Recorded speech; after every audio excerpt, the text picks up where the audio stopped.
All right, so injury updates here. AJ Epinesa, the following guys did not play, and if you have questions about it, I'm happy to answer what I know at this point. So AJ, Shaq Thompson, Joshua Palmer, Taron Johnson, and then Christian Benford, and then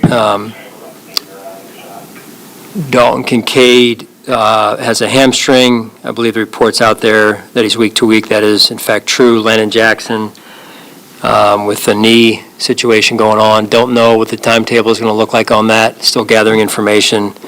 He'll be out this week, I can promise you that. That's at a minimum. So, and then Trey White returned to the game when he left. TJ Sanders will, he's eligible to practice. He will practice this week, and we'll get that going. And I think some of you probably know about our coach who was taken to the hospital after the game for a medical situation. Everything's on the up and up. He's in a good spot. I'm glad to hear that. And from that, I'll turn it over to you with your questions. To confirm, was that Marcus? Yes. And is he back in Buffalo? Not yet. But he has been discharged from the hospital, and as I said, is in a better spot than when he went into it. I don't want to get into the what he had, but we're glad it was handled, and he's off to a better spot. I missed it. I didn't know who the coach was. I'm sorry. Coach West. Yeah, Coach West. What is your review after having a few hours to take a look at what happened yesterday? Yeah, I got off to a slower start than we wanted to. And, I think I mentioned this yesterday, Tim, of, feeling like we were chasing the game, trying to play catch up a little bit there, and then couldn't close the gap, quite honestly. So too many 3-and-outs early in the game, too many second and longs, third and longs offensively. Gave up, a little bit in the run game early that led to their first touchdown, and then the big play to Waddle there in I believe it was the second quarter. So from there, I thought, kind of defensively held in there, and then 7 minutes to go in the game, there gave up the big run. So there was things certainly that we need to get cleaned up and addressed, and then things that there were some good moments too. That hey, we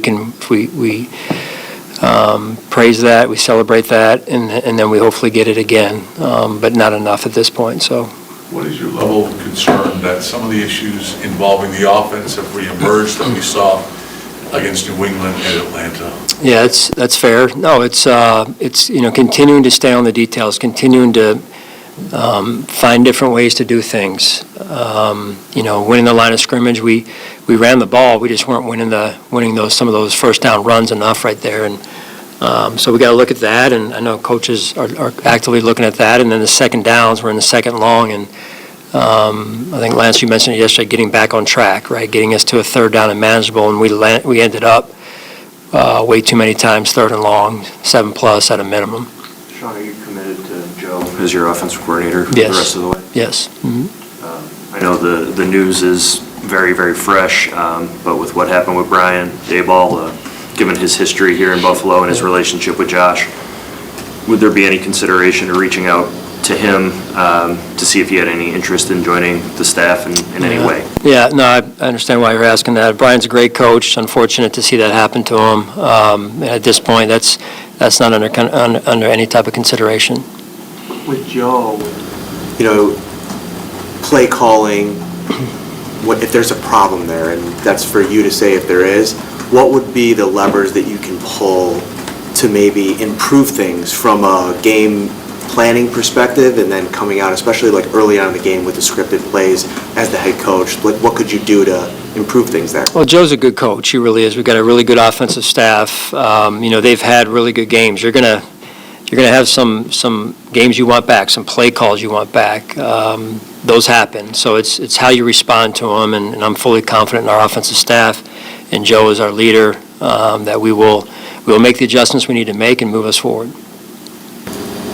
The 4th and 1 on the first drive, did you consider going for it in that spot? I know hindsight's 20/20. Yeah, no, it's a little shallower than we're used to. Thought about it for a second.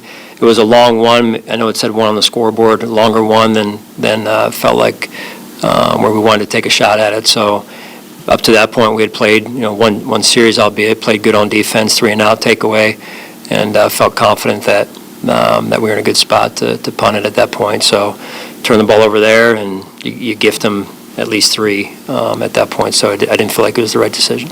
How difficult is it weighing, even engaging the defense, given how many people you're missing, and Joey playing with a club and what have you?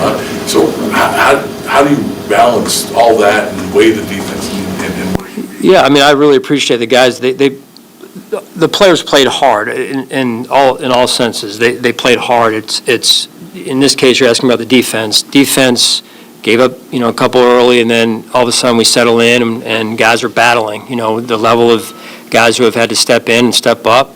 The good part is we're getting some young guys, some valuable reps. Within that are some growing pains. You saw some of them yesterday. What I love about Max is had a tough play in the first half. In the second half, he comes back and makes a big play at a big-time moment in the game. That, to me, shows me something about the young man and his ability to reset and his mental toughness. This is Max's 3rd game. Deion's out there. Jordan Hancock's out there. We're playing, I think, just about everybody that has made the team from the draft class. I think Chase has, been inactive, unfortunately, but, he's doing a good job. So I'm excited about that. I'm excited about how the defense battled. I'm disappointed for them and for us too as a team that long run got out at the end, because I thought it may have tarnished the overall performance and how well they battled. What were the circumstances with your rain gear yesterday? With my rain gear? The team, sideline, gloves, guys having to take their gloves off, not having the right stuff for the rain? Yeah, that's, you always want to have the best stuff you can have, and luckily it was right before half, and we were able to get inside and readjust there. Was there miscommunication on what to bring? I'm not getting all that, Tim. With Dalton expected to be out a couple weeks, Joe talked about when he was out for that Atlanta game, it impacted your offense. I mean, as you're looking for answers here, I know you want guys to step up, but with him out of the mix for the next couple of weeks, how concerning is that? That's concerning. He's a good player, and you saw the production he's had of late in particular, and the season that he's had. So, again, it's an opportunity for somebody to step up, and then within that, how creative can we be from a play design standpoint to get somebody else going?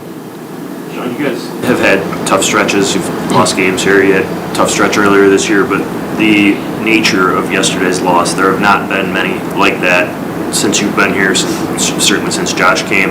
Are you concerned at all about, for lack of a better word, a hangover of any sort coming out of a loss like that? There better not be. That's not how this league works. So it's we just talked about it as a team, as a leadership group. It's a week-to-week league. So you got to learn from it. And if we don't learn, then it truly is a loss. It is a loss on the sheet, but you got to learn from it. And we talk about what did we learn from it. How do we learn from that experience so that we move forward better? That's the important part. That's really the only thing we can control right now, and then how we handle ourselves moving forward. Can you take us into that a little bit, and how, like we heard in the locker room, some guys saying, hey, they wanted it. Obviously Miami felt like they wanted a little bit more, whatever, and guys, leaders on the team. When you say you meet with them today, can you take us through like the coaching staff message, the players, who you lean on, I guess, to make sure that doesn't happen again? Well, it's. I don't want to put everyone's name out there in terms of who's in the meeting and who's not. It's not fair to the guys who aren't. There are certain leaders who you know their names, and this is a learning opportunity for us as a leadership group as well. When you're a leader, every element of your verbal and nonverbal cues, they watch and they listen to, and so it just goes back to. The value of that type of that leadership and how it's got to be there every week. And not that it wasn't. This is part of growing our team, is growing leaders, and it's important. So when you go from the week we had the week before to last week, how consistent was it? How consistent was our approach? How consistent was our process? And so that's the battle every week in this league, and that's why. Part of the reason why you see fluctuations week to week, and because the competition is so elite. So it's it's a part of the journey, and it's part of a learning experience, and growing a team and growing leadership, and making adjustments as we go here. In that sense, how do you keep Josh Allen upbeat? Because from the TV, watching on TV, there were some times where his body language on the bench looked down.